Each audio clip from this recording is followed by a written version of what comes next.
आसुची बीएसएनएल रो आछे दिन फायदा उठेबे सब यूजर्स सरकार कले बड़ घोषणा संपूर्ण खबरटी को जानिबा पई वीडियोटी को शेष पर्यंत देखंतु।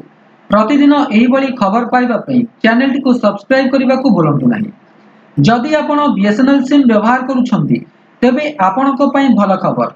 बीएसएनएल यूजर्स को सरकार खूब शीघ्र बड़ सुविधा देबाकू जाउछंती।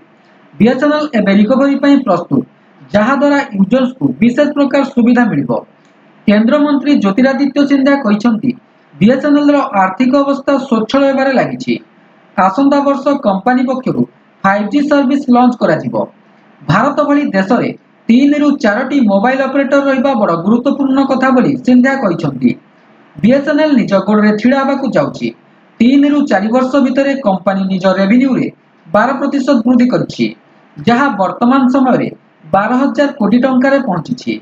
एतिसह कंपनी रो खर्च 2% ह्रास घटिछि।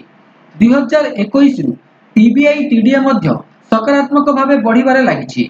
बीएसएनएल कनेक्टिविटी काम भी जोर रे आरंभ करि दैछि। आसंता वर्ष जून सुधा कंपनी पक्षरु 1 लाख नुआ टावर निर्माण करा जिवो। बीएसएनएल रो प्राइवेट कंपनी जियो, एयरटेल एवं भोडा आइडिया को चली जाइतिबा उपभोक्ता सब पुणी थरे बीएसएनएल निकट को फेरिबे, कारण दुर्गम इलाका रे प्राइवेट कंपनी रो टावर न थिबा कारणरु सेठारे रहउतिबा लोके एबे भी बीएसएनएल उपरे भरोसा करिसंती।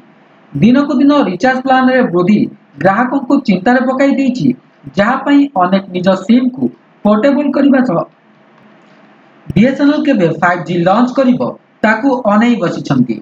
तेबे यह थिला संपूर्ण अपडेट। जदि वीडियोटी भल लागि थाए तबे वीडियोटी को लाइक करंतु, शेयर करंतु एवं चैनल टी को सब्सक्राइब करंतु। जय जगन्नाथ।